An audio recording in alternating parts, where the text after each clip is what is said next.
അപ്പൊ നിങ്ങളൊരു ഫാക്കൽറ്റി അല്ലേ, അപ്പൊ കുട്ടികൾ പാസ്സാവാനുള്ള എളുപ്പ വഴികൾ പറഞ്ഞു കൊടുക്കണ്ടേന്ന് നിങ്ങൾക്ക് ചോദിക്കാം. എനിക്ക് എളുപ്പ വഴികൾ പറഞ്ഞു തരാനും പറ്റും. പക്ഷേ നിങ്ങൾ നിങ്ങളുടെ സബ്ജക്റ്റിൽ ഒരു ഇൻവോൾവ്മെന്റ് കാണിക്കാതെ ഞാൻ പറയുന്ന അല്ലെങ്കിൽ എന്നെ പോലെയുള്ള ആൾക്കാർ പറയുന്ന എളുപ്പവഴി മാത്രം വിശ്വസിച്ചിട്ടാണ് പരീക്ഷയ്ക്ക് പോകുന്നതെങ്കിൽ 100% ഉറപ്പിച്ചോ, നിങ്ങളുടെ നമ്പർ ഓഫ് അറ്റംപ്റ്റ്സ് കൂടും, നിങ്ങളുടെ എഫേർട്ട് വേസ്റ്റ് ആവും, നിങ്ങളുടെ മണി ഇൻവെസ്റ്റ്മെന്റ് വേസ്റ്റ് ആവും, നിങ്ങളുടെ ടൈം വേസ്റ്റ് ആവും. അപ്പൊ നമ്മൾ ഇങ്ങനെയുള്ള ഒരു കോഴ്സ് ഒക്കെ സെലക്ട് ചെയ്യുന്നത് നമ്മൾക്ക് എത്രയും പെട്ടെന്ന് അത് പാസ്സായി നമ്മുടെ ജീവിതത്തിന് ഉപകാരപ്പെടുന്ന രീതിയിൽ അതിനെ കൺവേർട്ട് ചെയ്യുക എന്നുള്ളതാണ്. നമ്മൾ 100% മറ്റുള്ള ആൾക്കാരെ വിശ്വസിച്ചാണ് മുന്നോട്ട് പോകുന്നതെങ്കിൽ നമ്മൾ ഈ പറയുന്ന എല്ലാ കാര്യങ്ങളും ലാഗ് ചെയ്ത് പോകും.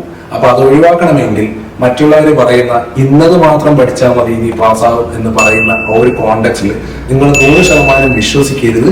നിങ്ങൾക്ക് ഒരു ടോപ്പിക്ക് പഠിച്ചാൽ എത്രമാത്രം പഠിച്ചാലാണ് ആ ടോപ്പിക്കിൽ നിങ്ങൾക്ക് ഗ്രിപ്പ് ഉണ്ടാവുക, അത് എങ്ങനെ പഠിച്ചാലാണ്